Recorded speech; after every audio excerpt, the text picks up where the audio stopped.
¿Qué tal, amigos? Vamos a cerrar la semana con este comentario que posiblemente le haga recordar a usted, particularmente si es alguien que trabaja en líneas de producción o en una área de alguna empresa donde se cuantifican los defectos en algún producto, sea un tornillo o una parte de otro elemento mayor, de un motor, etc. Hace algunos años, ya bastantes, empezó en Japón un movimiento por, vamos a llamarlo de manera genérica, por asegurar la calidad. Básicamente esto significaba que los productos que salían de la línea de producción se ajustaran lo más perfectamente posible a las especificaciones definidas en cada uno de ellos. En Japón acogieron como si fuera un héroe nacional al señor Deming, una persona que empezó a estudiar este fenómeno, este proceso del aseguramiento de la calidad, y en Japón hubo una persona equivalente a él, el señor Ishikawa, y este movimiento se extendió por el mundo pronto. De tal manera, pues, que hoy ya es prácticamente algo normal que las empresas, utilizando diferentes metodologías, diferentes procedimientos, pero el objetivo es reducir al máximo el número de defectos o el número de errores en una línea de producción, por ponerlo fácil. Dirá usted, bueno, pero pues, ¿qué tiene si nos equivocamos en 10 tornillos de cada 100? Se lo voy a poner de otra manera a ver si logro convencerlo de que sería inaceptable 10 tornillos mal fabricados o no con las especificaciones de cada 100. Imagínese usted un médico que lo va a atender a usted y le preguntara, doctor, ¿cuál es su porcentaje de aciertos? 90 de cada 100. De cada 100 pacientes se me mueren 10. En ese momento usted agarra sus cosas y sale corriendo de ese consultorio. Hoy hay algunas empresas donde se trabaja con 0 defectos, por ejemplo. O un defecto en 100,000 cosas, etcétera, pues. Es decir, buscar no repetir un error, detectarlo, determinar las causas por las cuales se registra ese error o no ajustarse a las especificaciones, es algo ya normal en las líneas de producción. Esto es tan detallado que le doy una cosa muy sencilla. Cuando usted vea un vehículo nuevo que esté en un alto y usted esté ahí esperando el SIGA o esperando el autobús, usted observe el frente de ese vehículo y vea la separación que hay entre las dos salpicaderas y el cofre. Y le aseguro que va a ver usted un espacio que es uniforme. Es el mismo espacio desde que empieza el cofre hasta donde termina. ¿Qué pensaría usted si fuera a adquirir ese vehículo y en una parte estuviera más ancho, estuviera más separado el cofre? Diría, este carro tiene un defecto, no lo quiero, deme otro o quiero buscar otro. El problema es que ese carro no llegaría a esa sala de exhibición. ¿Por qué? Porque allá en la planta hay personas encargadas de medir milimétricamente esa separación que está perfectamente definida en las especificaciones en el proceso de fabricación. Usted dirá, bueno, Ángel, ¿y qué tiene que ver esto con la economía o con la política o con la gobernación? Mucho. ¿Qué pensaría usted si yo le dijera que este gobierno, en X país en América Latina, está intentando cometer los mismos errores que el gobierno anterior cometió y que también el gobierno antepasado cometió? Y este gobierno, el nuevo, el que va a entrar, no obstante los errores, los dispendios de recursos, todo el desastre que crearon esos dos gobiernos anteriores, este gobierno que va a entrar en pocos meses está intentando aplicar las mismas recetas. Usted me dirá, Ángel, ¿qué pasó? Eso no existe.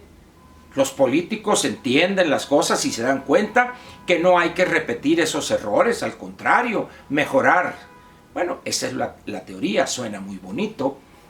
Pero yo le preguntaría entonces, si eso que dice usted fuera cierto, ¿por qué Nicolás Maduro hoy y Hugo Chávez antes aplicaron las mismas políticas públicas erróneas, estúpidas en algunos casos, que fueron las políticas que utilizaron los hermanos Castro para subir a Cuba en la miseria y crear una tragedia completa en ese otrora bello país?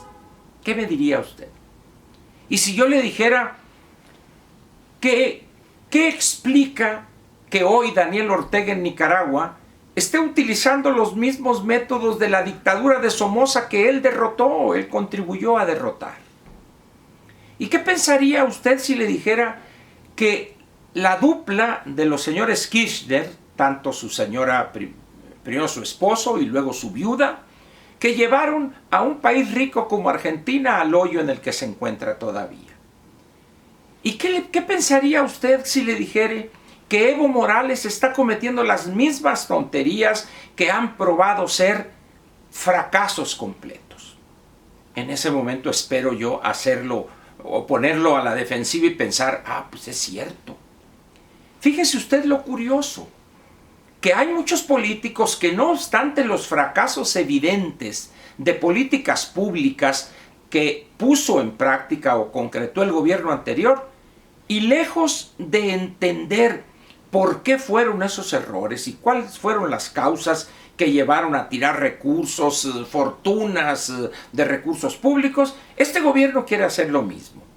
O a la inversa, ¿por qué políticas que fueron exitosas o que dejan ver que van a ser exitosas, por qué el nuevo gobierno las quiere eliminar?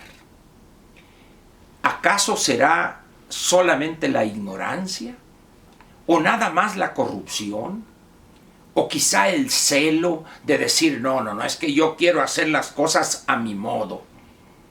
Yo no sé si usted conoce la provincia mexicana, si vive usted en la Ciudad de México, y conoce más o menos cómo se manejan las cosas en algunas entidades federativas. Cada gobierno que llega, si es diferente al partido que gobernó en el ejercicio anterior, y si aquel todas las escuelas, todos los vehículos los pintó, por decir algo de rojo, Fidel Herrera en Veracruz, el que llega le cambia de color, ya pintar bardas, escuelas, carros, oficiales, etc. Y cambiar papelería y cambiar el logo, etcétera, etcétera. Y a la inversa, si era del PAN y puso azulito con naranja y luego llega el del PRI y pone rojo con verde, etcétera. ¿Tiene sentido ese dispendio de recursos? O las placas, por ejemplo. De repente el PAN empezó a gobernar estados de la República y las placas ya eran azules. Y luego entraron los del PRI y le quitaron el azul. Y luego entró aquí el PRD y les puso algo de amarillo. Y así sucesivamente. Y dice uno, ¿en serio? Entonces, ¿por qué lo hacen? ¿O porque son ignorantes? ¿O porque son sinvergüenzas y quieren hacer negocio, es decir, la vil corrupción? ¿O por el celo, por el ego que tiene todo político, que quiere él imponer su sello? ¿Recuerda usted cuando el presidente Fox le mochó una parte al águila, el águila mocha famosa, ¿se acuerda usted? Y luego, ¿recuerda usted cómo cambiaron la papelería? Y luego llegó el otro gobierno y le cambió y le puso otro logo, etcétera, etcétera. Como ve usted, aquella enseñanza o aquellas prácticas que difundieron en varios y luego se extendieron a todo el mundo, las prácticas para controlar la calidad, Deming primero y Ishikawa en Japón, parece que a estas personas de nada les ha servido. Llegan y no se preguntan a ver por qué fracasó el gobierno anterior en este tema o en qué fue exitoso para mantenerlo. No, el señor llega y todos los anteriores son muy brutos, son esto, pero llegaron iba a decir los chingones, pero no, llegaron los fregones. La verdad es otra, o al menos lo correcto en la gobernación debe ser, si usted va a llegar a un gobierno, a iniciar, pues a comenzar el periodo, recién elegido usted, preguntarse, a ver, ¿por qué cometió aquellos errores? ¿Cuáles fueron las causas? Determinarlas de manera correcta, objetiva, para no cometer otra vez esos errores y tomar lo bueno que hubo. Bien, eso sería en términos generales. La pregunta entonces sería, México está a punto de cambiar de presidente de la República, llegará un nuevo presidente, un nuevo gobernante y con un equipo también nuevo. ¿Piensa usted que está hoy haciendo lo correcto ese equipo? ¿Piensa usted que no va a repetir políticas públicas que han sido un verdadero desastre en México en años o decenios anteriores? Si piensa usted que no lo van a hacer, desde ahorita le digo, está usted completamente equivocado. Trataré de darle 1 o 2 ejemplos. Yo no sé si tenga usted años suficientes para haber vivido en el sexenio del presidente Echeverría. De 1970 a 1976, el presidente Echeverría promovió algo que se conoció como la autosuficiencia alimentaria. Y era aquello una locura, lograr prácticamente producir todo lo que consumíamos. Recordemos que en aquellos años México tenía un modelo cerrado, es decir, un modelo de economía cerrada, y estábamos ajenos a las grandes corrientes del comercio internacional. Nuestras exportaciones fundamentalmente eran materias primas, principalmente petróleo. Pues en aquellos años se dilapidaron miles de millones de pesos para lograr la gran ilusión de la autosuficiencia alimentaria. Pero también Echeverría cometió otro gran error en materia de recursos humanos. El presidente Echeverría, espero que así haya sido, estaba convencido que un ejidatario, por el hecho de serlo, era también contador, analista financiero, ingeniero industrial, veterinario, ingeniero capaz de manejar una agroindustria, etc. Es decir, un ejidatario era un chepete, chingón para todo. Era un hombre que no tenía ciencia, aborrecida. Y el país se llenó de proyectos productivos, entre comillas. Plantas de alimento balanceado, granjas de cerdos no automatizadas, con instalaciones que usaban energía eléctrica donde no había el servicio de energía eléctrica, proyectos caprinos donde había unas máquinas para ordeñar a las cabras y no había electricidad y la línea eléctrica más cercana estaba a 15-20 kilómetros, etc.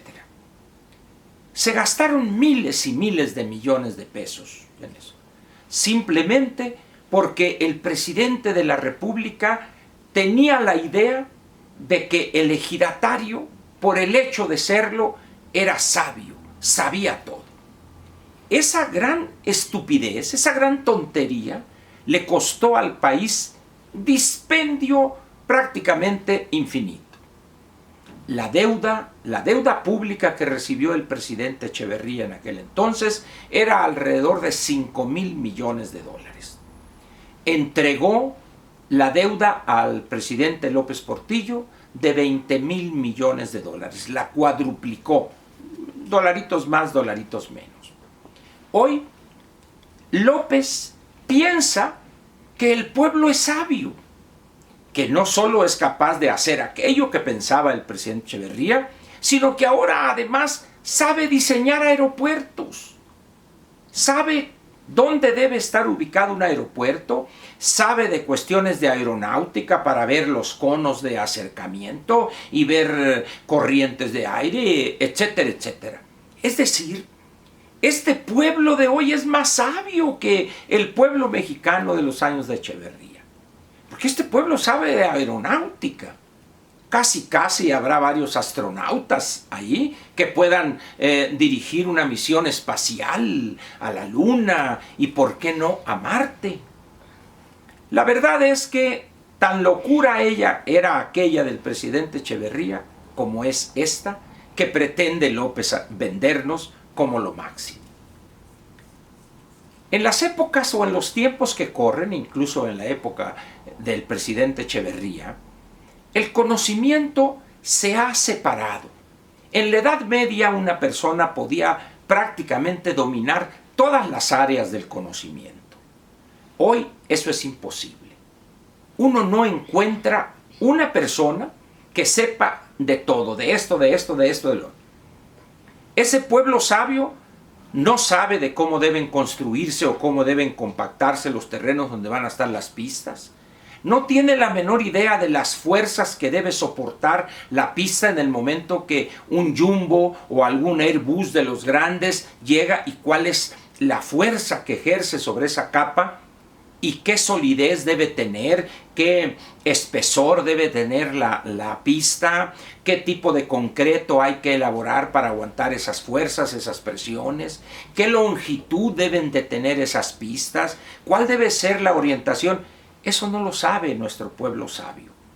Podrá preparar una buena cuba, podrá en un determinado momento hacer un buen tepache, o preparar alguna botana o unos tacos de carnitas. No lo dudo. No lo dudo que eso lo sepa hacer, pero eso no lo convierte en modo alguno en sabio. Por eso hay que tener mucho cuidado, así como con el presidente Echeverría, que no tuvimos cuidado alguno. No cometamos ese error.